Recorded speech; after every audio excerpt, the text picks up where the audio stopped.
Sierra Cole interviewing Frank Fulmer at his home, February 14th, 2008. Disc 1. What is your full name? Franklin Delano Fulmer. Were you named after anyone? Excuse me. I was named after President Roosevelt. When were you born? When? I was born, so they tell me, I don't remember, but I was born April the 19th, 1943. Do you know where? Yes, in Levy, that's Levy, Arkansas. It's just a little spot in right in North Little Rock. Did you ever have a nickname? I've had some names, but I mean, I can't repeat them. No.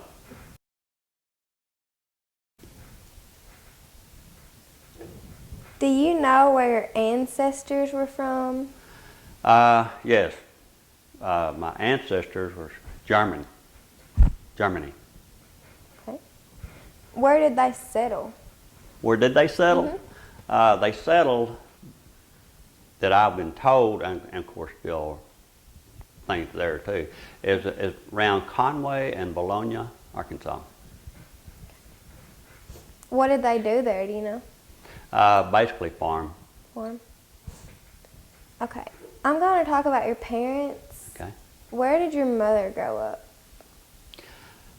That I wouldn't know. Is there anything you can remember about your mom that you'd like to tell me? I don't have it. I wouldn't know. Who raised you? That's a good one. A bunch of people raised me. I was adopted, not adopted, but I was a foster child in the Methodist Children's Home in Little Rock. And I had 5 brothers and 5 sisters, and I was put in the children's home, I think, somewhere in the 49, 50, 51, I'm not sure on the years. Right. How did you get in the children's home? Best I could remember, that there were, because I know there was 5 brothers.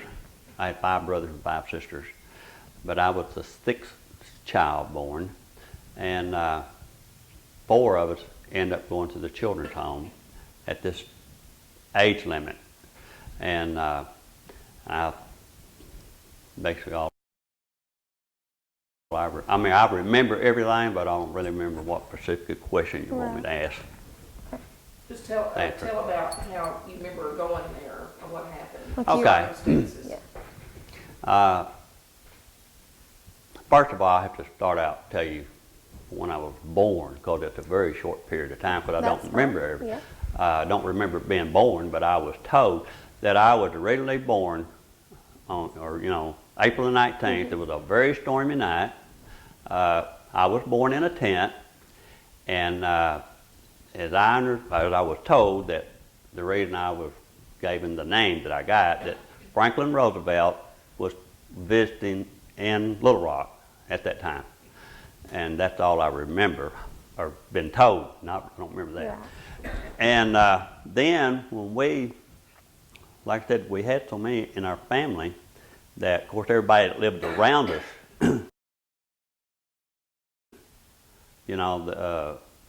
everybody was poor. But we were so poor we couldn't even pay attention.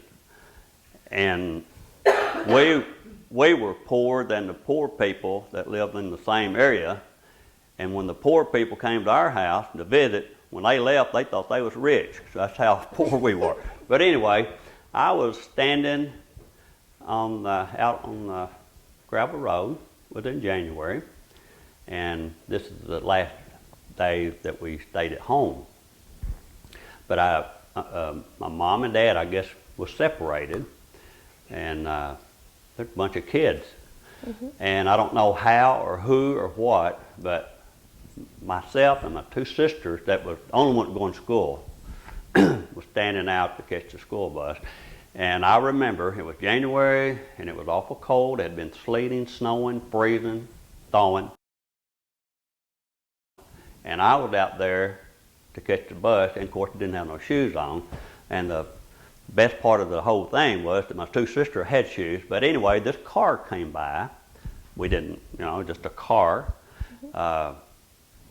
Lady told us to get in, you know. We got in. And of course the car was warm. It was a new car. And first thing you know, we was gone. They took us straight to the children's home, the Methodist children's home. And we got there, we never had no more contact with our other siblings, you know, because they all, so then when it happened, when I was there, we started, you know, we went out to different homes to live. Yeah. Like I said, I lived in El Dorado, a doctor in El Dorado. I lived in Malvern. I lived in Arkadelphia. I lived in McGee. When I say live, I don't mean 2 or 3 years. I mean 2 months, 3, during the summer months. And so that's basically how it happened. That's where I was raised part of my life. How did you get to Weiner? Do you remember? I got to Weiner, I think I came to Weiner in 1955, 56, in that area, time frame. And of course I was very young. I think I was in the 7th grade. Don't think, I know I was in the 7th grade. And Hassel Prestige, which was a member of the Weiner Methodist Church that supported, all the Methodist Church in Arkansas supported this children's home, which is still there and larger on the scale. And people in these churches would get somebody out of the home for Christmas time, whatever, and take us out their home. And for that, when they did that, they kind of knew me because they had me through Christmas a year or two before. And then that summer they got me, you know, for summer months, all summer. And then anyway, they decided that if they could, but they couldn't adopt me with the state law signed that my parents would not let us children be adopted, so we were fostered out. Right. So that's how I got to Weiner. Okay.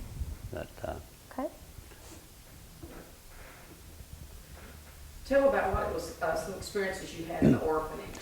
In the orphan home, we had 4 cottages. There was two girls and 4 boys, and we called them cottages, as that's what they were, but they were just like a home. Had all the facilities, the living room, dining room, big dining room, kitchen, and we had wings like a motel room, you know, building. And we had what they call house parents. And the house parents, believe me,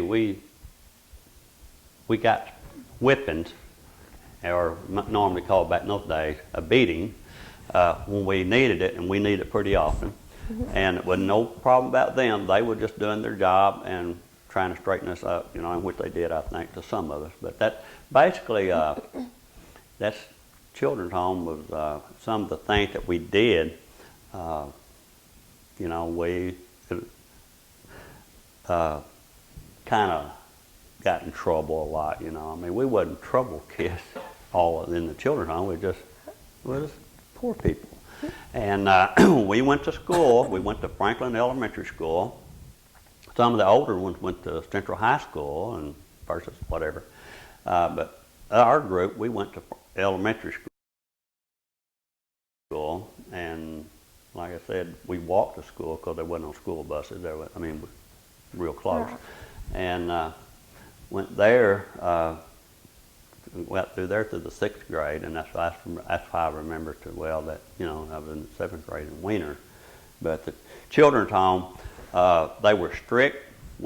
Each boy had his own chore to do. We had to make our own bed. We was inspected every morning before we went to school, like our ears, our fingernails. It was that you better not be going to school dirty, you know, or something of that nature. Your ears better be clean. And but basically they were good to us. We had plenty to eat. We had good clothes, and basically it was. I mean, at the time you couldn't have told me that it was good, Yeah. but it was good. Mm-hmm. Still good to people. Mm-hmm. Tell about what school was like, elementary school was like. Elementary school was pretty rough, like me, because I couldn't hardly read at all. I don't know. I guess when back in those days, they just probably. I mean, but I was bad because I don't remember too much about school. Of course, living in the type of environment that we had. But I remember when I was in the 5th grade, I couldn't even hardly read nothing. I mean, and one of the girls, but I did go up to Miss Mahoney, that was our school, my 5th grade teacher, and told her that I wanted to improve my reading because I was in the lowest of 5. I think we had 5 reading classes, and I was in the lowest of the lowest. And I told her I wanted to learn, I wanted to come up on my reading, so she set me out in the hall with Donna Colton. That was the girl. She was in the children's home also, and she helped me read and out there one-on-one.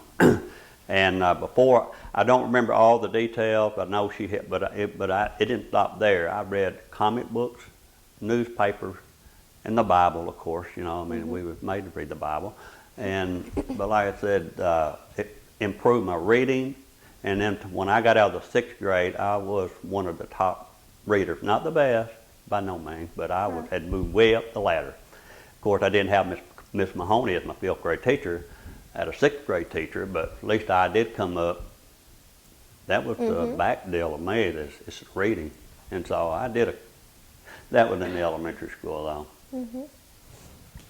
Did y'all eat lunch in the lunchroom there? Did you take your lunch, or what happened to your lunch? And if no, most people ate at the lunch, at the cafeteria. The children's home kids did too. I guess we didn't pay for them, the lunch, because I don't remember paying no money, because we didn't have no money. But anyway, it was just a custom that when we was in school, that all the children's home people was treated not too good. People looked down on us. I don't care whether they were grown-ups, adults, and whatever. But basically the kids, we were made fun of. But the teachers, I remember, when we had to line up each class, we had to line up, you know, to go to lunch. We knew from prior dates before that when they said lunch line, that we were told to all the children's home children get in the back of the line. I mean, that's what we did, but that's the way we were treated, and you know, but it was bad. I mean, it wasn't easy, but but that's just kind of how it was. We just we were. I mean, you mentioned children's home, and of course we didn't have no friends. We had our own friends from the children's home, and not, like I said, not all of them went to the school because there were some older. We were young. There was a lot of kids that was 9th and 10th and 12th grade. They were in different schools from us, and but we were treated. You know, like I said, it was bad. You know, I mean. What about your clothes? Where did those come from, and toys and things like that? The clothes and toys. We didn't get much stuff for Christmas. You can say that for sure.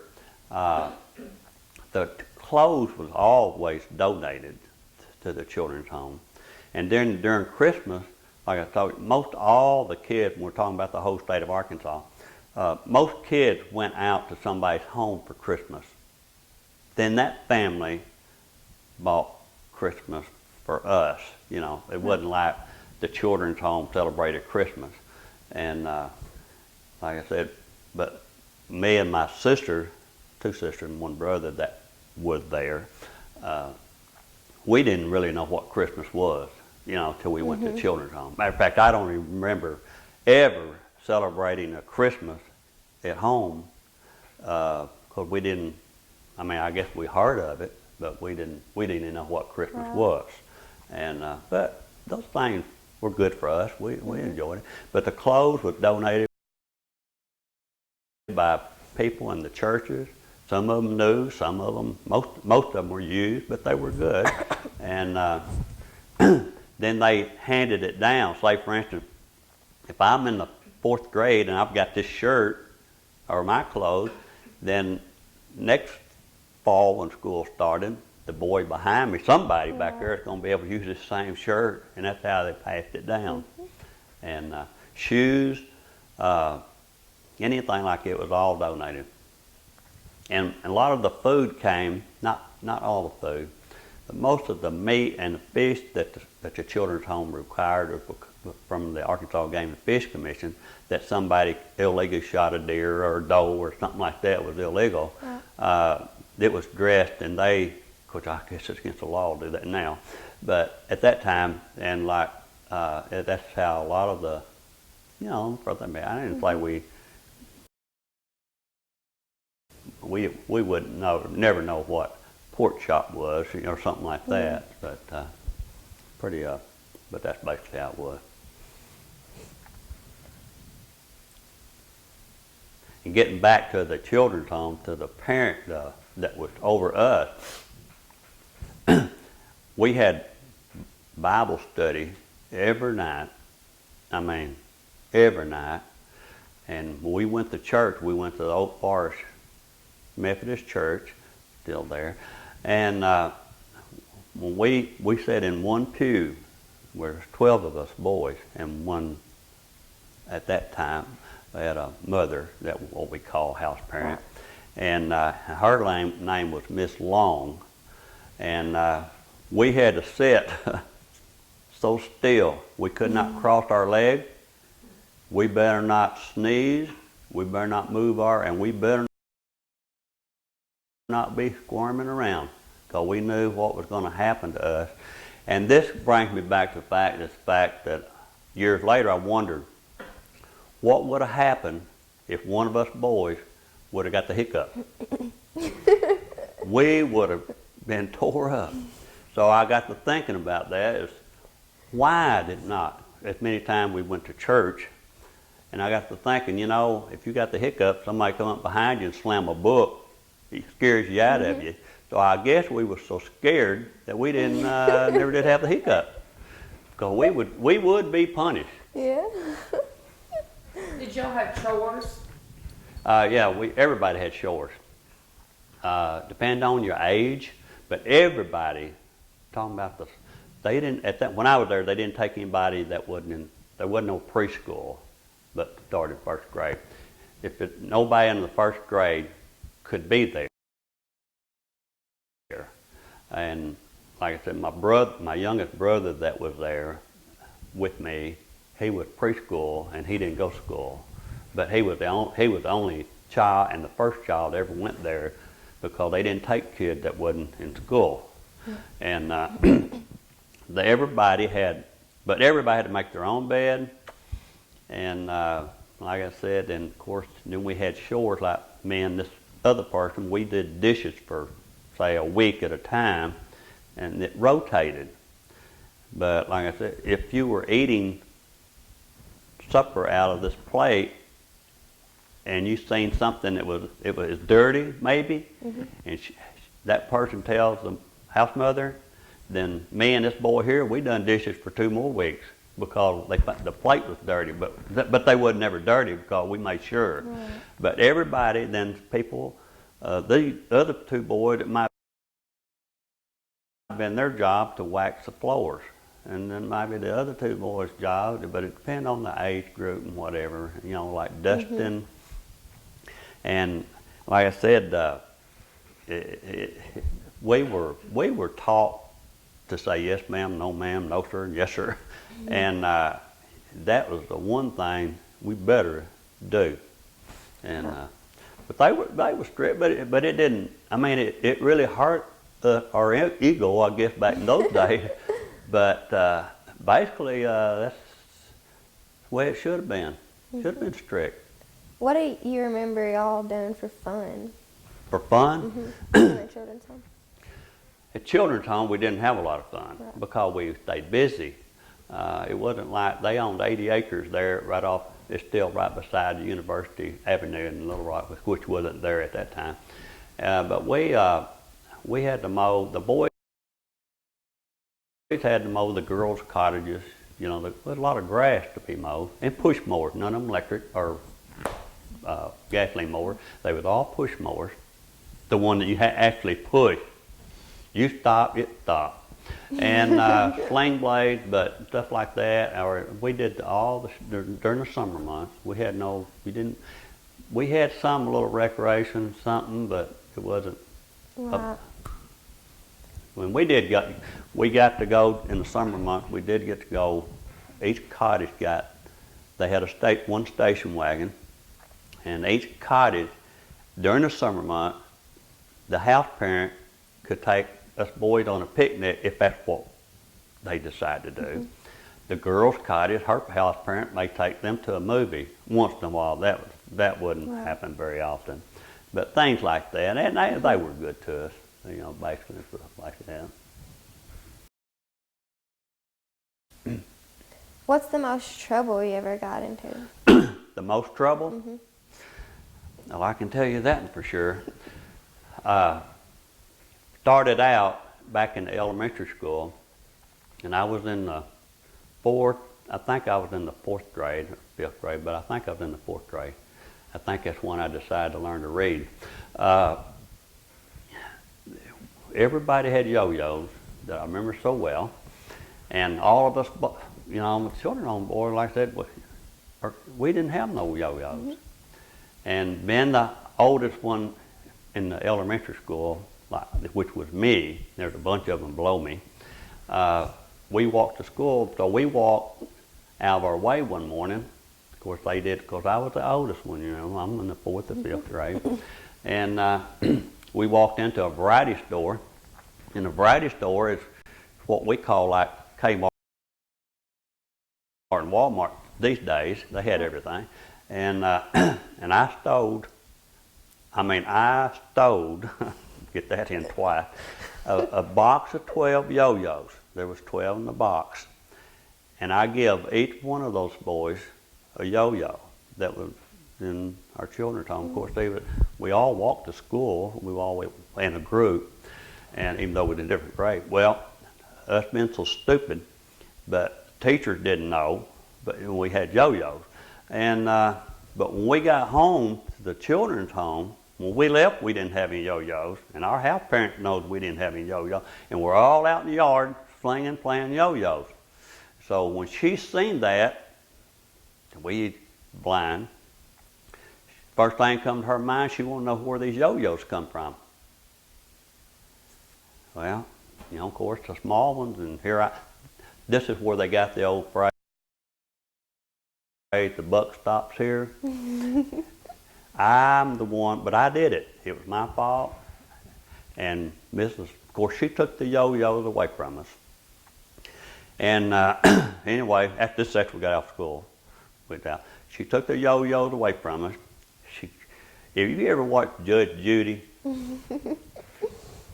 Mrs. Long wouldn't have to say a word, but Judge Judy doesn't have nothing on Mrs. Long.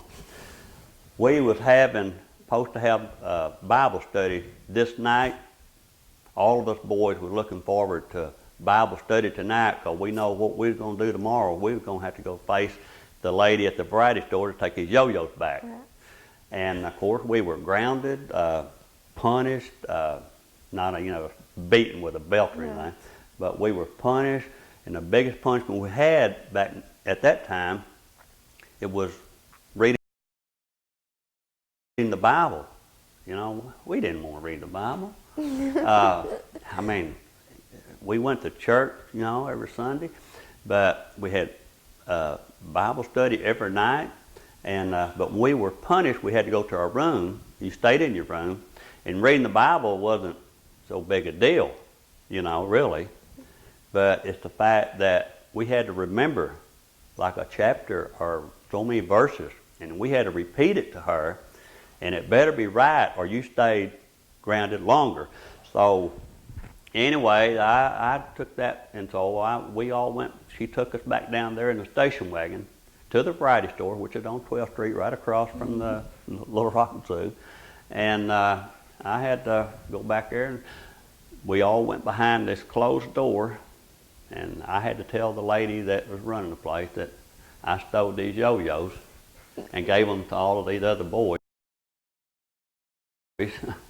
And so the lady was real nice. She wanted for us to keep them. And Mrs. Long, like I said, if you know Judge Judy, Ms. Long says they're not keeping the yo-yos. So that was the worst thing I probably got in school. And it wasn't school problem, it was our problem at home.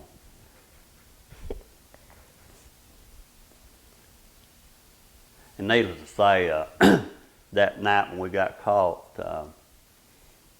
I know there's 12 boys that didn't sleep much because we knew what we were going to have to run through the next morning. And like I said, Miss Long, she was a good person, you know, but it don't take many whippings, or in beatings we call them back then, to you know, to get your attention. And believe me, she had it. And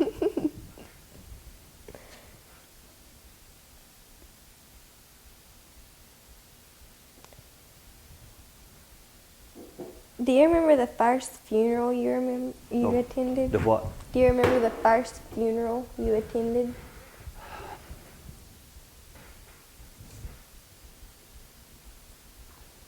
I don't remember. I don't remember. Did they ever do anything at the children's home to entertain you all? You mentioned that sometimes in the summer. And of course, those 4 cottages, we were like another large family. Each cottage was like, for instance, cottage number 3, which is the girls' cottage. Their rules was probably similar to probably cottage number 4, which was the boys' cottage. You know, to make your bed and yah. But the house parent might have not been as strict as the one we had. And but like I said, it changed. But like in recreation back in those days, we had our own playground, jungle gyms and swing sets and stuff like that. But we didn't get to participate in like outside sports or anything like the school had.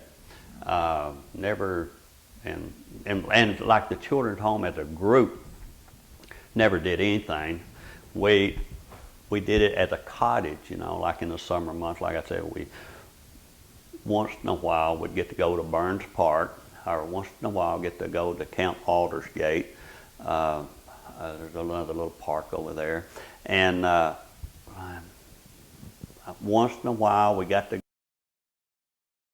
go to a movie. And that was just probably once every 3 years we saw a movie. I mean, we didn't get to go every day.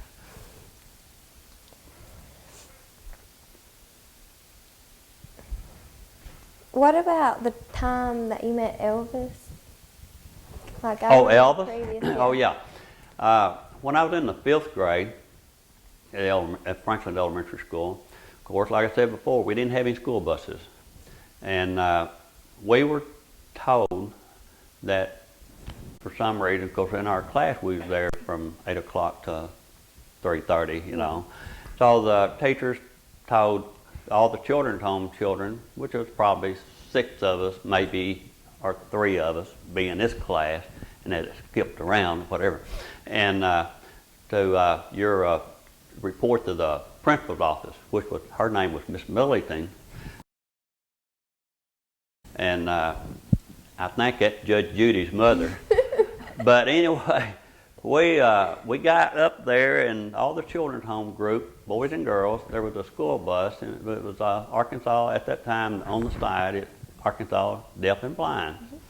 And we didn't know what was going on, but anyway, we got on the bus, and it was just like 2 o'clock in the afternoon, so we were getting out of school. You know, it didn't make any difference where we'd going. And like I said, we went to the blind school, in which they had I think it was an auditorium, but it could have been cafeteria but it was an auditorium, if I remember it. But when we got there, there was somebody putting on a little show for us. We didn't know. We didn't because we didn't have no radios, or we didn't know nothing. Mm-hmm. It was somebody. But anyway, we got there, and these people, this person sung songs, and it probably lasted hour and a half. And they put on a little skit, and there was some singing, and you know, it just we enjoyed it. But anyway, when it was over with, we was all getting back on the bus because they was going to have to take us home to the children's home. But anyway, the person that was putting his things in the back of a pink Cadillac, and it was a 1956 pink Cadillac. And of course, as we found out later, that it was Elvis Presley, because Elvis Presley meant nothing to nobody. We didn't even know who he was or whatever. But anyway, and the reason that we were invited, as I was told, I mean, I don't have no way of proving that we was told that Elvis Presley had an engagement at KARK TV, Channel 4 in Little Rock that evening, like 6 or 7 o'clock, just a little skit on television. And they was probably using that as a practice run or something. I don't remember, because we didn't have no television, and practice run for Channel 4 that evening. But anyway, it was Elvis Presley, and of course, and it was the pink Cadillac that is so famous to this day, but it was that pink Cadillac. And of course, at that time, we didn't know. I mean, we just didn't know. We didn't have no radios, and at that time didn't have no TVs or nothing. So, but we enjoyed the show, and the little skit. If I remember, Elvis Presley was dressed up in an Indian costume. That was kind of like a little deal. But he had some other people there. And I remember at this same show that one person, it wasn't Elvis, one of his people had like a bullwhip, and another person, and they was all on the stage. Right. It was just like a talent show thing. Mm-hmm. This one person had a cigarette in his mouth, and this one person whooped it, you know, like popped with that whip, you call it. And but Elvis Presley, of course, I didn't know, and it's only years later that I knew that then that's who it was.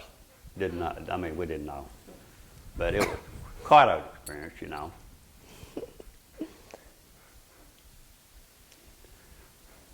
Do you remember any pets? No, we wasn't allowed to have pets, and no, I don't. Never had a. We probably did before we left home, but you know, there was so many of us kids at home. Probably the cat or the dog would have left, probably from starvation. Yeah. But anyway, no, in the children's home we wasn't allowed to have pets or anything. Right. Did you get to interact with your brothers and sisters a lot in the children's home? Only my brother, because he was younger. He was in the same cottage as I was in, cottage number 4. And but you know, who wants to hang around with your snotty-nosed little brother? And but anyway, And like I said, the 2 sisters, they were in cottage 1, 2. They were in cottage 3, and we were in the 4th cottage. The 2 sisters was in the same cottage, and but see, I don't know them. I mean, after I left the children's home, I never did hardly ever commute with too many. The one brother I did know some, had to deal with it, but that's all. How old were you when you left the children's home? I came up here in 55 or 56. I was all I remembered was in the 7th grade. Yeah. So I was probably, what, 12 years old? So 13? you stayed in Weiner? Huh? You stayed in Weiner when Mr. Preston Yeah. came in? I lived, Paul Hassel, as we called him. The only reason I called him Paul Hassel because it was William Wood at Waldenburg, his grandpa. William called him Paul Hassel. I called him Paul Hassel. William and I was kind of rivals, but we were, and I stayed with William Hempwood and them too, through the summer months when they lived in Parkin, Arkansas, because Patricia, her dad is the one that had me, was raising me. And we lived there right where Ricky and Sandy Block lives right now. That's where, when I came here, that's where I lived with them. Right. What was the worst thing about the children's home? Looking back on it, what was the worst time for you? Well, Or the worst thing about it? really, if you asked me back then, I could have named you a whole bunch of stuff. But the worst thing, I just don't think the children's home really did anything to me or anybody else. They were good to me. I mean, as I say it now, couldn't told me that then. But we all felt like we was punished, for some reason. And, it's kind of hard to tell. A bunch of boys, if you asked me back in those days, it would have been a whole different ball game.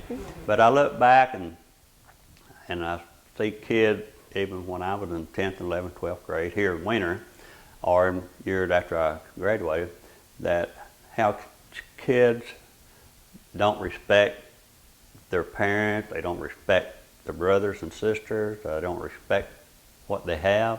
And that bothers me, the fact that I got that training and I never forgot it. And I just wish that everybody had the same training that I had. To me, it was the best thing that ever happened to me. I have no problem with none of it. Did y'all ever take lessons of any kind outside of school? Did you ever learn, does anybody take music lessons? I was or anything probably like the that? only one that took music lessons, and at that time, the girls' cottages, the girls' number 3 cottage was the only one that had a piano in it. But I wanted to play the guitar. This was before anything, even like the DOE, I talked about the Elvis deal or anything like that. It was, and I got to take lessons, but of course, lessons cost money. And Dr. T.T. Wasn't McNeil. T.T. McNeil was the administrator, superintendent of the children's home, and he was from Paragould, which I didn't know. But Dr. Moorhead was the one now. He was over the children's home, Dr. Moorhead. And I went to him and told him I'd like to take guitar lessons. And they didn't offer that at school. They did offer, some type of what they do now, band. But see, I wasn't in that category yet. I was still grade school, and we didn't have anything like that. But he told me, he said, well, and my lessons are going to be, I think, $2 a week. I think that's what it was told. And I think I had 1 or 2 lessons a week, but I had to ride a city bus down, I think it was on part of south of Louisiana Street or down there, or Main Street where I went. And but somebody had donated an old guitar to the children's home, so I was fortunate enough to have that to kind of, because I had to have to practice, So that's what I started with, and it was a pretty old. It was old then, but it was like new to me. Yeah. And that guitar I still have. I guess it kind of like mine now, but so I still have that. But people didn't at that time. didn't like in school, because see, we was first, second grade in our school. We didn't have no music teaching or anything. So I took lessons for several years. Yeah, not several years, probably a year, maybe something like that. I don't remember going too many years. But I had to work more to earn for the children's home. I guess they paid, but Dr. Moore said I would have to do, and I did. I did a lot more chores than I already had than the other kids, like pull weeds out of the flower beds and stuff like that on the other cottages' grounds, you know, and to make up, and that's what I done. I mean, nothing was given to none of us, so we had to work for it. Can you think of something, a funny story about something that happened while you were in the children's home with the boys? Something that's funny. That there's a lot of things that happened. Think back so you think of something funny that happened. Well, of course, we changed. We got a new house parent. Mrs. Long had medical problems. She had left, which all of us boys are glad of that. But there's an elderly lady came, and we got to know her as Granny. All I can say is for Granny that she had to be hard hearing. And Granny had to not care. But I just don't think that all could have went on in our cottages, but it was going on in the other cottages too. But we would sneak out of the windows at night. You know what I mean? We would literally, and the boys and the girls, there wasn't nothing bad. We got, if you sneaked out, but we had a big ravine behind the cottage number 4, big ravine, and we'd all meet, down at, meet, and we collected cigarette butts, from here and there from going to church, and we'd sit out there, yeah, and pick up cigarette butts off the streets, and we'd sit out there and smoke them, and we smoked a bunch of grapevine, and but there was a lot of stuff that went on, like that our house parents, of course, we knew also that we'd be in a lot of trouble, if we got caught. But we did. Can you imagine? I feel like we was probably, if somebody had shined a light on the whole children's home grounds, that would look like ants out there at night. We was all. But Mrs. Long had told somebody, and Mrs. Long had wrote this up in an Arkansas Gazette paper. She did, not me. I read the article that Mrs. Long said the same thing. And the articles, I don't remember who gave me the article or showed me the article, but it is still on the record that they interviewed Mrs. Long. And she said that she caught us, but I don't remember getting caught. And in this article that I read, and it was her, she said, unless she did it to some boys prior to that, I don't remember. But she said she put powder or flour on the windowsill, and that's how she caught. But we never did get caught. So apparently that article is probably something that she had done before we got there. Because I don't ever remember us getting caught.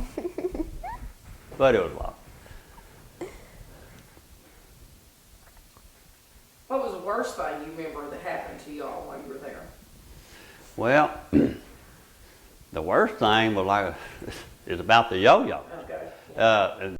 But like I said, the reason best way I can explain that little deal to you. Remember now, this is supposed to be Bible study night. Mm-hmm. That was the only night us boys was looking forward to Bible study, because we'd already been sent to our class after school, so that's when we got caught. We went down for Bible study, which we was glad that night to go to Bible study. And we got down there, we had something more real happen. You know, they say that O.J. Simpson trial was the trial of the century. They are wrong. If they had a video of that night, well, us boys, I'm not talking about 10 o'clock at night, but about 7 o'clock at night, we thought we was having Bible study. And O.J.'s trial, you would have thought it was starting all over again. What they did, what happened? She lined us up, and it was different. There wasn't no Bible she had in her hand either. She had a big board. And of course, like I said, it was so bad, and I'm just going to throw this in. I don't remember this, but I felt like half the boys there had already wet their pants, because we was going to get it. And I got it the worst because I was the oldest one. But no, it was an ordeal. And like I said, we learned quick. We learned real quick. Do you remember the people you lived with in Weiner, were they strict? Did what? The people that you lived with in Weiner, were they strict? They were, William, I have to say, like William Wood, and they're good people. I'm not saying nothing bad about nobody, but Hamp and Patricia, but William's grandpa, which is the one that took me out, he wanted to move to Kensett, Arkansas. It's down the Searcy. And he moved to Kensett, and his son, which would be William Woods' uncle, R.L., and he took me in, because I didn't want to go to Kensett, I wanted to stay here. And this was like starting the school after all the summer months. Well, anyway, so I lived with R.L. and them for a short period of time at this time, and went to school, and they were good to me. I mean, they wasn't mean to me by no means, right. And always treated me fair. And but anyway, I got off the school bus. I rode Harv Fuller's school bus. He was a school bus driver. Long route. But this day I got off the school bus, and when I got off, their dog, that wasn't my dogs, yeah. But they had two dogs that, of course, I liked them. You know, they were part of me. You know, there wasn't no dogs to meet me at the school bus, which that was very unusual. And I thought, something wasn't right. Of course, I was young, and I walked on up, and that's a long driveway from the highway to Sandy Block's house, and the same curve, and I got to notice there was no curtain, or something wasn't right. No vehicles, no dogs. So when I went into the house, everything was gone. I mean, gone. No beds, no nothing. Couch, no nothing. It was all gone, except my clothing, what little I had. And no dogs or nothing. So, no lights. But see what happened. R.L. Precious, this is in November, after the crop was out, as I was told, that he made a bad crop. And at this same day that I'm talking about, they had loaded up, I didn't know they was going to be going, but they loaded up everything on his truck, and he went to Kensett, him and his wife, Ella Ray, and stayed at Kensett for a day or two at his dad's house.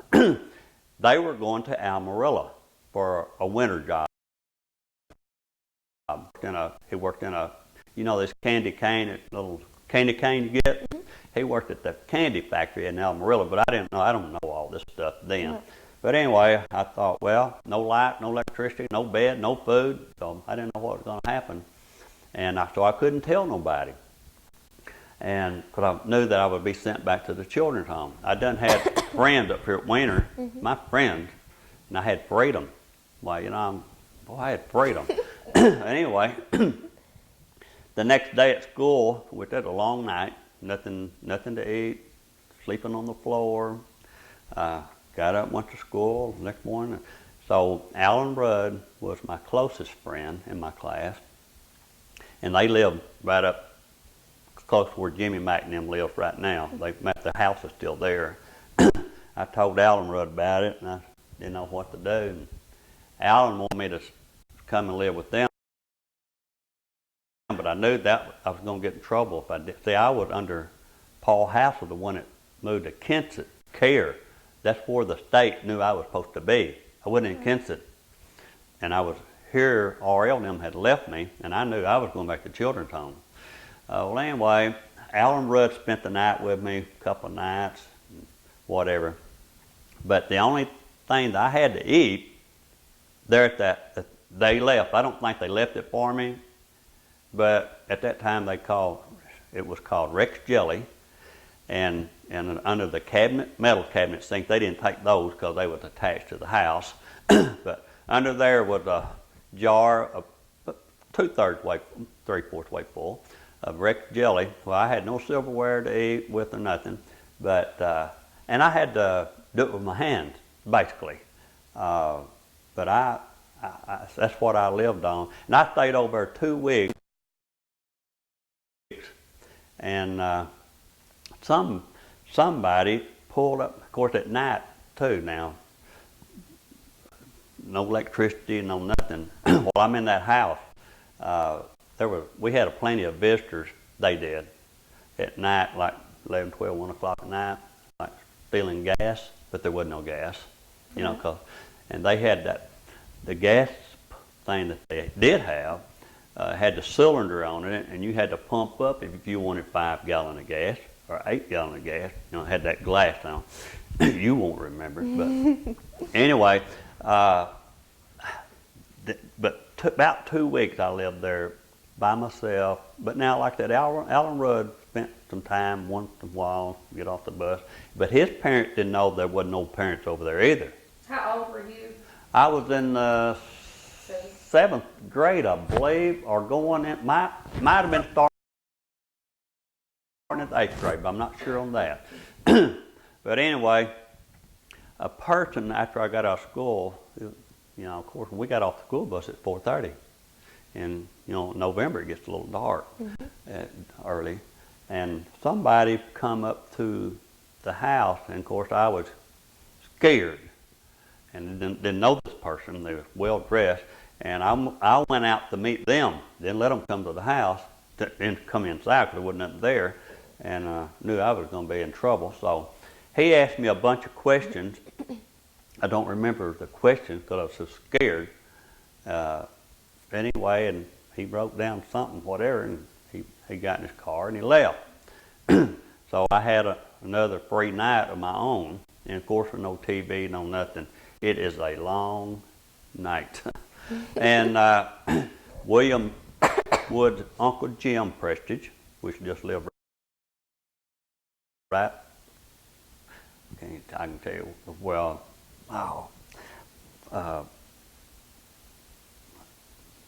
can tell you where it's at. Steve Carpenter owns the place now, the little house there on the side where the little fish farm pond there on the main highway. Jim Prestige lived there. But Jim Prestige had thought that RL and them had took me with them. That was his nephew, Jim Prestige's nephew, RL. But Jim Prestige thought that I went with them, or he would have, and he was upset about it. You know, I mean, he was mad, not at me. Okay. And but anyway, so when I came back and lived with Jim Prestige, I stayed with them 2 or 3 weeks. Then Lily and Mert Walker, which lived over here by where the Riceland food is, or ADM down here, just a little way back. I lived with them. That was R.L. Prestige's brother's wife's mother, and she heard about it. And Mert Lily. Did the children's home ever come and see where you were after that? Did what? Did the people from the children's home ever come to that house after they found out that you were there by yourself? No. The children, far as now or and then, the children's home never knew that at that time. At that time. The children's home had known it somebody could have been in a lot of trouble. And I don't know who. Wouldn't have been me. They wouldn't, because I was under the state control. Okay. And even though I was in the children's home, I was, anybody mistreated me or anything like that, I belonged to the state. And, but anyway, Martin Lily Walker took me in for this time. This was to finish out the school year. And they were good to me. So I went to school like I normally would and whatever. And like I said, they were good to me. But RL come May, but see, I'm still under Paul Hassel, the one that lived at Kansas. I'm supposed to be with him. He's the one that signed the papers. And far as the state knew, that's where I was at. And they didn't know he moved to Kansas either, see. Right. So anyway, so when school was out, which was in May, when I got off at Mark Walker's house, that's the road that goes to Hope Lake out there, and I got off, well, there was RL, Preston, the one that moved off and left me, and I'm not saying nothing bad about him, you know, by no means, because I don't hold no grudge. And, but see, I'm under his deal too, because his dad, I assume, Miss Walker and them didn't have no control over me. I mean, what I'm saying is, they had no, Right. yeah, I was under their RL Pritchett and them deal. Well, RL wanted me to come get in the truck, get my stuff. I'm going to, because they come back from Texas. This is in spring now. And they come back from Texas, and he was going to farm his dad's farm, cotton farm at Kensett, and he also rented some more cotton ground in Kensett, and he come up to get me to come back and live with them. And I liked RL and El Rey. I'd had no problem. And what they done, I still don't hold no grudge. But they were young, you know, no problem. But anyway, I went back to live with RL and El Rey at Kensett. And like I said, I was fortunate enough to get to meet Wilbur Mills, which was a congressman. Wilbur Mills, one of the most powerful men in this country, and he was over the chairman of the House Ways and Means Committee at the time. I got to meet Wilbur Mills when his dad died, A.P. Mills, and got to meet a few people. But then, come August, you know, I worked all summer. Come August, because I had always had to pay for my jeans and my whatever I got, I had to pay for them. I worked. But now they didn't pay me. I only got $5 for that whole summer, so I wasn't getting paid. I took what I had to, you know, of course now they did things through the summer months, you know, like if we went to a dairy bar with that and got ice cream, I mean, I didn't have to pay for that. But anyway, here comes August after a hard day working out in the field, you know, baling hay, getting close to September the 3rd or the 4th for school starting in Kensett. And I already had my friends down there now, you know, prior to this, backing up. When I went to Kensett, I did go to school down there, some. I don't know, it's 3 or 4 months or something like that, somewhere when Paul Hassel was moving. This is the reason I'm not in the school annual. I think in the 8th grade I was missing. But anyway, I did go to school some down there. But this August, I was supposed to be going to school again after I left Wiener. I think that was in the end of the 8th grade. But when I got down there and did this work summer, I was going to start back to school at Kensett. Because Paul Hassel's wife, if I remember, see, I lived at Kensett before I did live with RL at Kensett for a short period of time. Paul Hassel's wife, she had gotten sick, and she was real sick, and they had to put her in an institution in Little Rock. Paul Hassel, that's the reason I was with RL now. That's the reason that I was with him, because Paul Hassel's wife had to go. So it changed. But when it comes in August, after, you know, I thought I was going to start school here in Kensett, RL and El Rey, which were good to me, came up to me and told me that they couldn't afford to send me to school. You know, school starts next week, for instance. And I said, well, you know, what, they didn't have the money. See, I've done went through this before, but you know, we're doing it again, I guess. But they told me that they couldn't send me to school. So they told me that they had worked it out so I could go back to live at, to be with my brothers and one brother, two sisters at the children's home. And I hadn't seen them in a couple of years, you know, so I thought, you know, well, if they can't send me to school, you know, I guess that's what I'll do. So they put me on a Greyhound bus. That's what I've always rode, $100,000 bus. Went to Little Rock, and when I got off the bus to Little Rock, there wasn't three of that, but there's only two people there that got me by each arm. They said, "Are you Frank Fulmer?" And I said, "Yeah." And they put me in the back of a Volkswagen car, and they drove me. I didn't know where I was going. I thought I was going to children's home, but I knew I wasn't going to children's home with these two guys because they meant business. Well, anyway, they took me to over on Roosevelt Road to a juvenile court, and first thing I know, I was locked up. So I was, and it was I mean, it was prison, juvenile court. That's what, and I had a cell about, it was 4 by 10, whatever it was, standard, one bed and one, and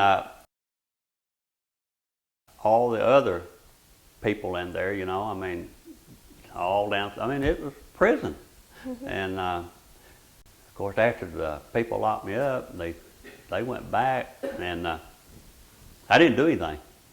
I still say I didn't do anything. So I didn't know what was going on. So all the other guys that were some older, most of them, all of them older than I was, juvenile, and they was all wanting to know, what did you do? What did you do? What? I didn't do nothing. And of course, I know that people, when they get locked up, that's the first thing they say. I didn't do nothing. I didn't do anything. And but there was a bunch of us there, and I remember it was, and I'm sure it's still there.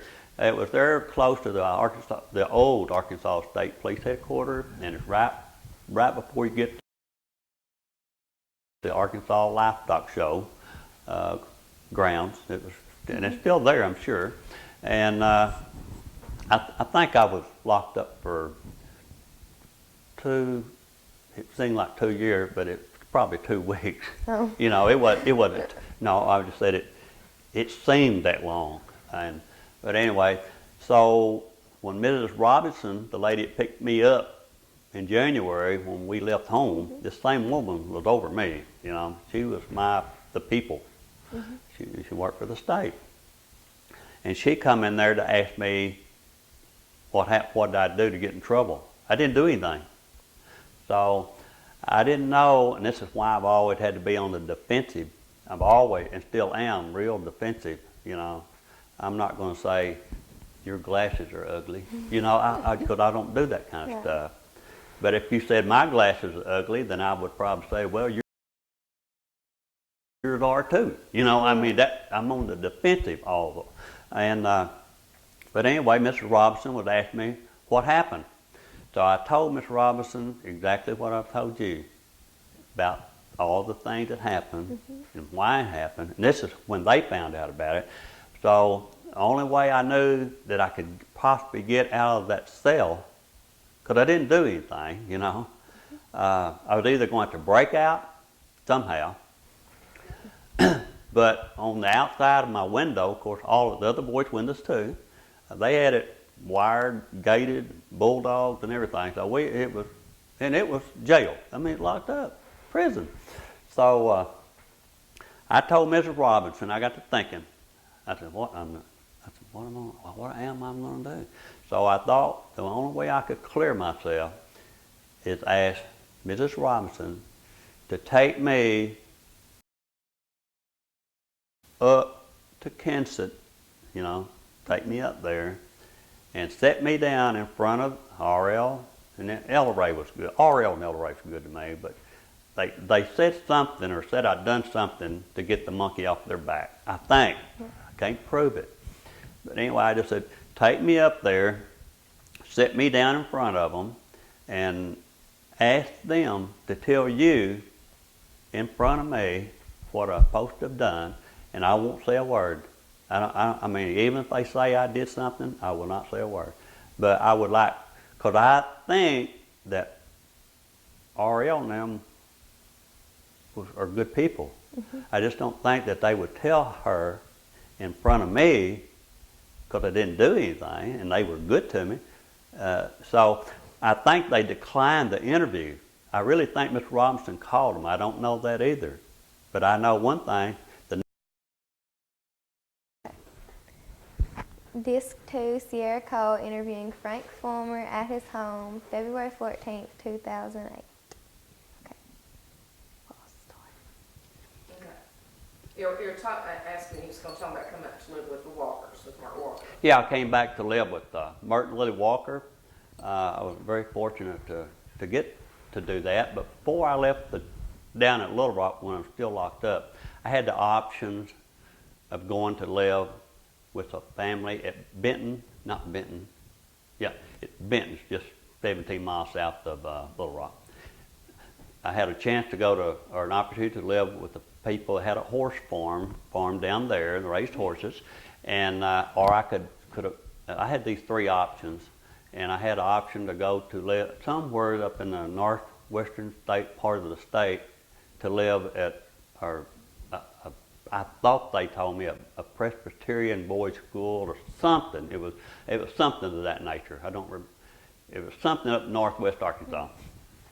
Or Merton Lily Walker wanted to keep. See, they had me for a short time, you know, and I thought I wanted to live back in Wiener because most of my friends, well, what friends I had, were here in Wiener, you know. Alan Rudd and Albert Morales and Betty Carroll Redmond, you know, those are all my friends, and here I am locked up in Little Rock. So, but they meant a lot to me. So that's when I came back. I wanted to come back to be with my friend, and of course, I had 3 part-time jobs. I worked for Harold A. Good during the summer months. I worked for Malcolm Hogue Farm Supply on the weekends, usually on Saturday and Saturday only. And I also got to drive the school bus when I was in 11th grade. So I held down, you know, like 3 part-time jobs. But that's basically how that happened. Of course, I had to pay for my own class ring, you know. But that was just part of it. I mean, I didn't know what it would be like somebody paid something for me, and like my class ring that at that time I don't know, probably cost $90. I was son, I don't remember. But my class ring, after using my hard-earned money for that beautiful class ring, I lost mine in 3 days. Oh Never to find it. Awful. 3 days. But I know I've got to tell you, the best thing that ever happened to me. That was a lot of good things happened. But when I was in 9th grade, I met my now wife. You know, I mean, we've been married 40-something years. But I met Rita. Rita was in the 10th grade, and I was in the 9th grade. And believe me, I was kind of like the Fonz. And I can prove that with the state police officer. And I will tell you about that. But I was just, people were good to me. My whole class, in the school, you know, not just my class, but Rita's class. Harmon Schultz, 3 or 4 grades up past me. They were all good to me. The school was good to me. Lena and Guy French were just exceptionally good to me. You know, he was principal of the school, superintendent for years. But anyway, things was going pretty good now when I was in the 11th grade. And I got to thinking, I was needing to buy my first car. Now this is a true story. I'm backing up with Rita. I had saved up $150, what I had. Saved it up. And I called a person I knew, or was older friend that I knew, but he lived in North Little Rock. down close where I was originally from. Called him and asked him about a used car. He told me, he said, Frank, he said, if you come down, he said, and visit with me, and he said, well, I'll take you around. This is what I was going to do on a weekend or whatever. And he said, we'll look for your car. I was thinking about buying a car that, to make payments on it. A good car. Mm-hmm. So I had told Rita what I was going to do. And of course, she was all for it too. But Rita and them had a good car, beautiful car. But I was going to go look for me a car. And so I went down in a $100,000 bus to North Little Rock and called the friend. He come to the bus station, got me in his car. And I told him what I was looking for. But see, now I only had $135 for my ticket, bus ticket, and eating. I only had $135 cash. And anyway, I asked my friend, I said, his name was Charles, about this car. And he said, yeah, he'd help me. Well, he took me down, and I'm going to tell you, this is honest truth. When we went to this car lot, I thought it was a junkyard.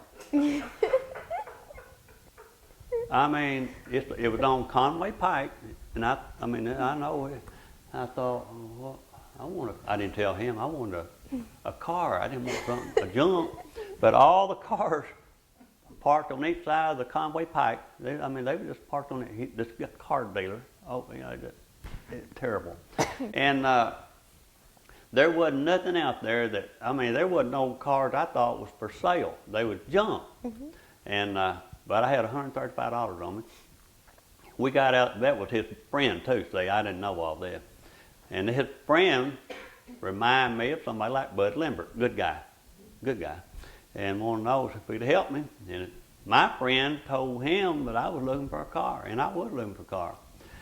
Well, I got to looking. Well, they was talking. I looked at them cars on that lot. Had about 12, 15. And I didn't see none of them was drivable. And flat tires, every one of them had flats on them. But anyway, so I didn't know what to do. So the guy got to ask me, the guy that I bought the car from, the last name was Goff. I do remember that. And he said, well, we got 2 or 3 here that's ready to go. Didn't none of them look like they're ready to go. But he said, well, this one here is a good car, and with this one here, and whatever. And y'all not going to believe the story. I said, when I finally decided that I was going to buy one of them cars, because I wasn't going to get it on credit. I thought I was going to get to pay it out. Mm-hmm. But so I picked out this car that I could drive home if they pumped, not aired up, but pumped up the tires. So this one car, I decided that was the only one out there that was better than all of them. And so I asked him, that'd be the one I'd be interested in. And see, I thought I was going to get it on payments, and whatever. He said, yeah, what, we'll work a deal out on that one. So I said, well, how much is it? How can we work out a deal? And he said, well, and this is what he said. He said, well, Frank, how much money do you have on you? I said, $135. He said, well, that's what I want for that car right there. And that's true, $135. I bought that car. He brought out some pumps. We all started pumping up them tires. And I'm telling you, the car, it's bad. It did not have no liner in it. It did not, and I can prove this with Rita. There was no door panels. And like I said, everything I tell you, I can prove it with Rita. And I'm thinking about Rita, my girlfriend. Because see, Rita's in 12th grade. I'm in 11th. My gosh, what a car. And Rita thought I was going to come back in a convertible, nice car. Well, that changed real quick. But this car I bought had a great big old A on it. I don't know what that A was. I think so too. But anyway, we aired up that guy that I bought the car from. See, the $135, I don't know whether, if I'd have said $90, whether he'd have let me have it for $90, or he might have, but I look on the bright side. He might have wanted $200 for that car, and he did me a favor. You know, that's the way I look at it. We aired, but there was no panels, and most of the floorboard was gone. I mean, you can ask Rita anytime you. But it gets worse. They aired up them tires. 3 of them was down. Only one was up, and there was not no tread on any of them tires. No spare, no jack. So Mr. Goff, being as I was from Wiener, a long way from home, he gave me a pump. Not a spare and a jack, because there wasn't no spare. He gave me a pump in case I needed it on the way back home. There's him. But anyway, Rita's dad, you'd had to know him. I'm full of foolishness, you know. I'm like Patricia. We just, but you know, have a good time. But her dad didn't like me from day one anyway, and he wasn't for no foolishness, none at all. But see, this was on a Saturday. I came back, and I was coming. Rita was up there wondering what kind of car. I'm sure that my boyfriend's going. Because Rita and I had been going together about a year or two. See, she was already in the 12th grade. I met her when I was in the 9th. So we'd been going together 2 years. Well, anyway, I can't see this, but I heard about it. We figured it out. But Rita lived up on the Downing farm, Patricia's farm up there. And these cars back in them days, they were subject to making the static and making TVs roll, you know, flicker and roll. Well, when I come to pick up Rita that Saturday night for our date, I turned off there where Bud Sentney's and them's house is to turn up to go to where Rita and them lived way up there, about a mile and a half up there. Well, Rita's dad was sitting there watching television. It was small, black and white. It started rolling. But see, I wasn't there, though I don't know. So Rita's dad thought something wrong with television, so he gets up. This is what I was told. He gets up and adjusted the vertical, and it kind of goes back down. The closer my car got, it got to going worse back and forth. And of course, I don't know this going on. And they didn't know anything about it either. They just knew the TV was tearing up. When I pulled up in their driveway and shut the key off, their TV straightened up. So, what I don't know this is going on. But anyway, I had to wait for this car to quit bouncing. See, it wasn't no shock on it. Because when I stopped, this is true. When you stop, it just kept rocking. So I had to wait. Not that bad. I mean, it rocked bad when you stopped. But when I turned that key off, I didn't know they was having TV trouble. But I get out and I go in. Of course, he's already mad. He don't like me from day one. Never did. And they're griping about the television. Of course, we still don't realize that our car did it. So anyway, Rita comes out and looks at that car.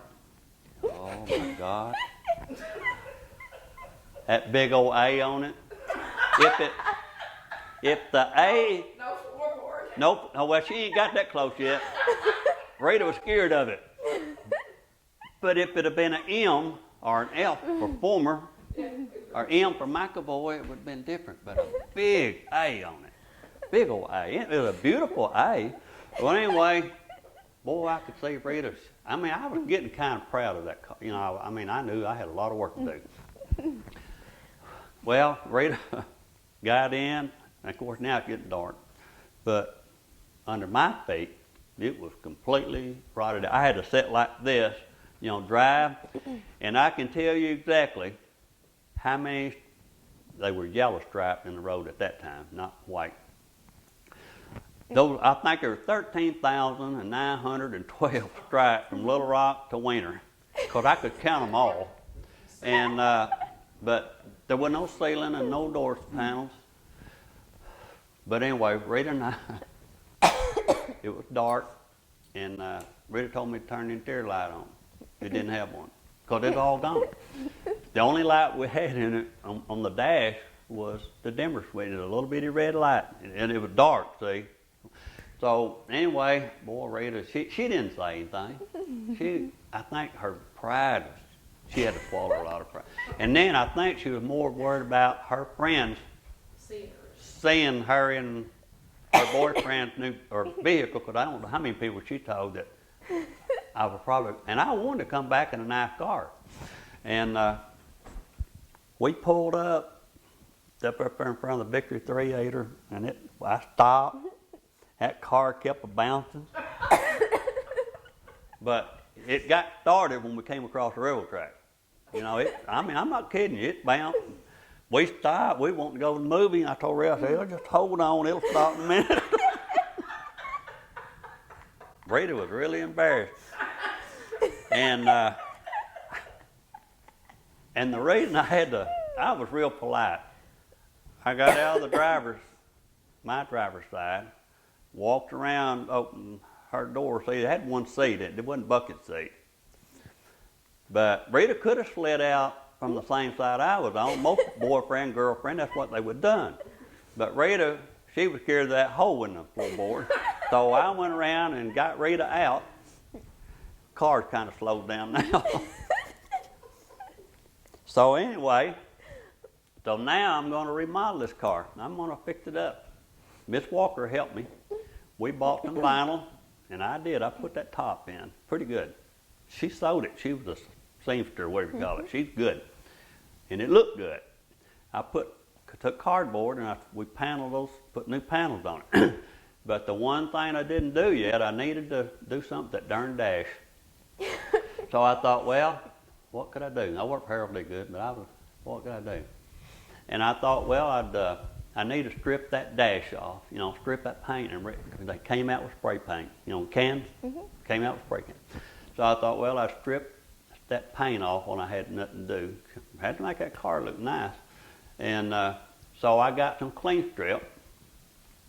And I didn't read all the instructions on it, I guess, but I took this clean strip and I brushed it on this dash. All over that dash, because I'm going to redo it. And it says on the can, wait for about an hour, and that paint will blister up. Well, I went in, watched Fuzzy 13 wrestling, because it was on Saturday. Went back out there, and the biggest shock I got in my life was I got that darn clean paint remover on all my knobs and everything on that car, on the radio. I did have AM radio. No, that's all I had. All the knobs, it had push buttons, and my light, all the pull knob, I'd put paint on, like clean strip on all of it. But those round knobs, I can back it up, those round knobs, like that, they were that long. They had melted that plastic, and they was hanging down in a teardrop. Now, every one of them. You ought to see that, my light switch over there.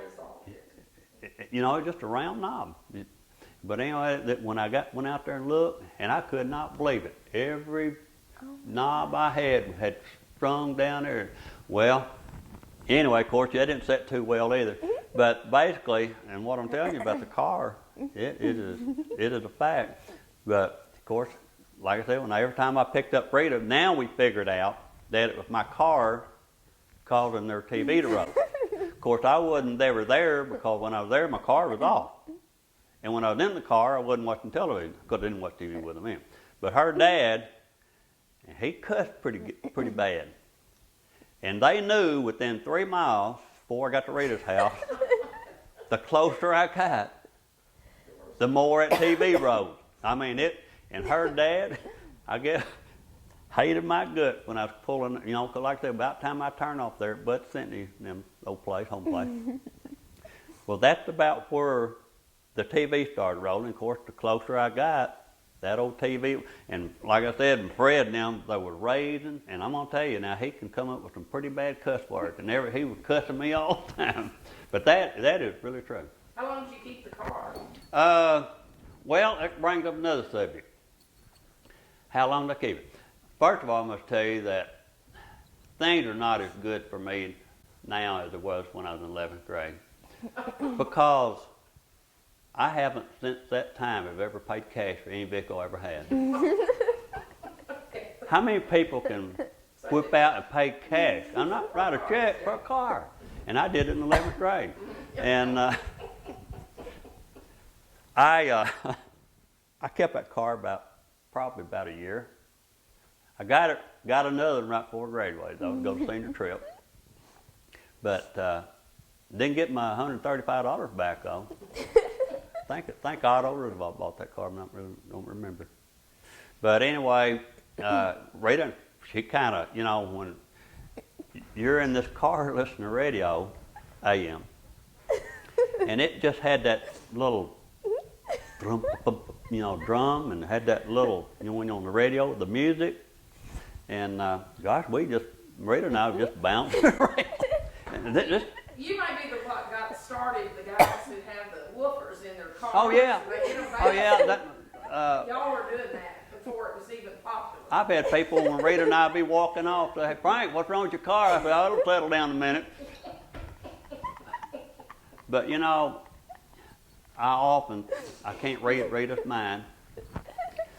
She never said a word bad, ugly, not to me. But if I was Rita, I think I'd have said, well, Frank, 2 miles before we get to Wiener, why don't we park your car and let's just walk to town? But that is true. I mean, basically, but, and like I said, the big A, Harold Egood had a name for it too. I don't know, but the car. Did it have 2 syllables? Huh? And it was something else. I mean, like I said, you'd had to. Because I knew. Was there ever a picture taken of it? Huh? Did you ever take a picture of it? No, because it broke the camera every time. No, I don't. I think that was. I probably. No, I don't have. I don't think I have. But basically, outside it didn't look bad. If you wasn't on the. It only had an A on one side. But but like I said, Rita can vouch. I mean, all those things. When it rains, that's where they get it. This old saying is, when it rains, it pours. Get leaked, and you could hear it on that top, but it wasn't no insulation. Like the line. Oh.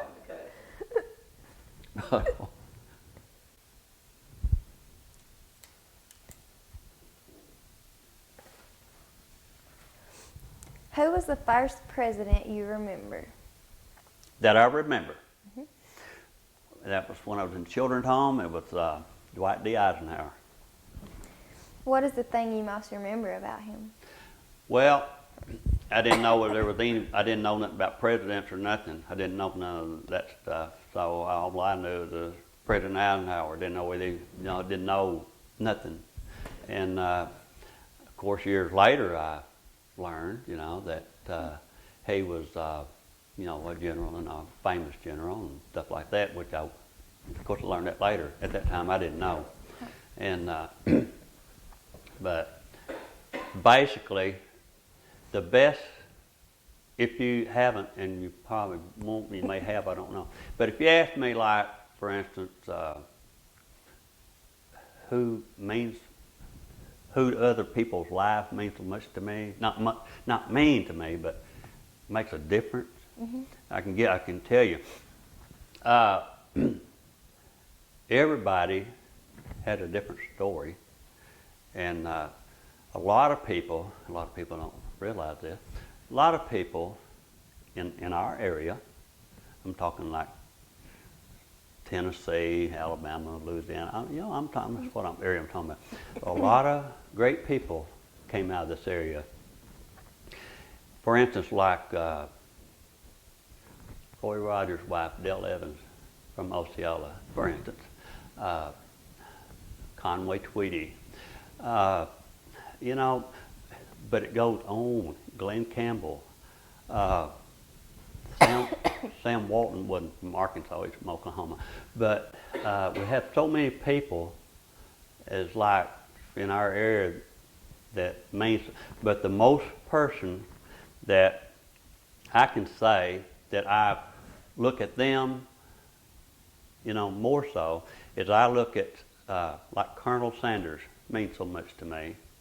Not the chicken he cooks, by no means. But people don't know but he meant a lot to me, and I'll tell you why shortly. Why is Colonel Sanders, to give people a little hope and understanding. Colonel Sanders was born in 1890. Colonel Sanders died in 1980. Colonel Sanders was 90 years old. Colonel Sanders, he worked hard, you know. And when Colonel Sanders, and I'll get to the point in a minute, Colonel Sanders was 6 years old. He had 2 siblings, but when he was 6 years old, his dad died of cancer. If I think I had it rough, but his dad died of cancer when he was 6 years old. His mother had worked on a little dairy farm to help provide food. Colonel Sanders, and it's why he means so much, I enjoy his life, is the fact that he had to cook for his siblings. He's 6 years old. Okay. Of course, he had a mother. He had 2 siblings, so he didn't really have it bad. But Colonel Sanders had it pretty rough, even though he had it easy afterward. He didn't marry into it. He didn't inherit anything or nothing. But Colonel Sanders was 66 years old when he made it big time.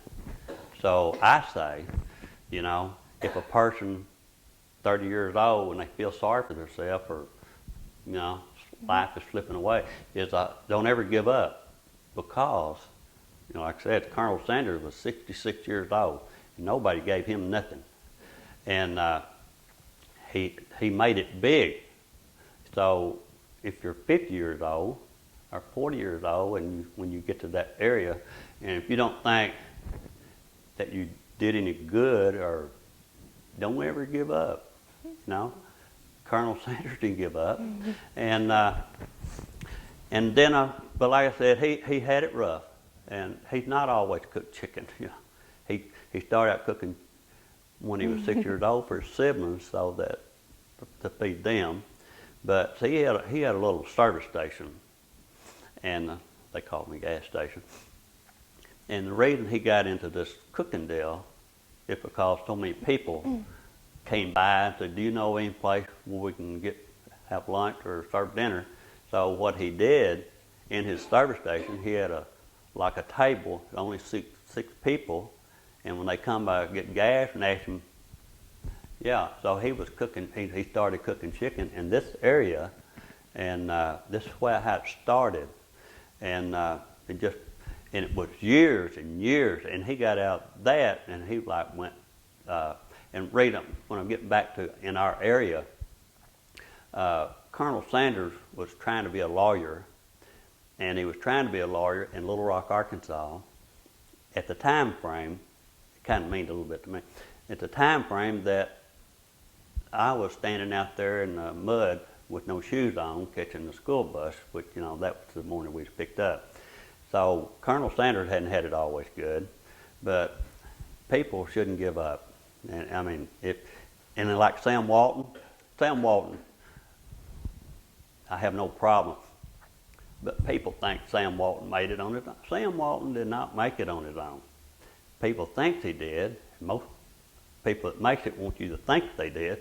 But Sam Walton, it's reading like Colonel Sanders did, and Colonel Sanders, it means a lot to me. It's his life, what happened. But like Sam Walton, people think he made it. Sam Walton was from Oklahoma. When Sam Walton got out of the service in 1945, he had married a banker, a well-to-do banker out in Oklahoma. And, you know, that kind of helps you out when you marry in. You know, I mean, it does help. Nothing wrong with it. But anyway, he borrowed about $20,000 or $25,000. I think it's $20,000 he borrowed from his father-in-law in 1945. That was a lot of money. Your folks, my folks, or anybody in 1945 could buy 3,000 acre land up here with that much money. So, and he borrowed this money from his father-in-law, and he saved up 4,000 or 5,000 of his own money when he was overseas. And so then and he did start the little variety store over here in Newport, you know, and not more power. But he had plenty of money at that time, borrowed, but he didn't make it, I don't think, on his own. Colonel Sanders did. And that's why I say that Sam Walton did make it, you know, but they're all from this area. If you'll notice, there's a bunch of people. I'm like Elvis and Jerry Lee Lewis, Jimmy Swagger, Mickey Gilley, all, you know, from in I call it our area. A lot of good people just made it. You don't have to be from New York or Los Angeles to make it if that's what you want. But pretty interesting. When you were in school, were there any famous people, like movie stars or singers, that you really, really liked? Well, not really, because I didn't get to go to movies a lot. Didn't know too many people. And then, of course, didn't have any radios or anything to listen to or what. I didn't really have any particular famous people that, you know, as years went on, I did, you know, and like, well, Elvis and Fats Domino, as I say right there, that, you know, Roy Orbison, and like Roy Orbison, and I like him so well, but not only I like him, but everybody else did.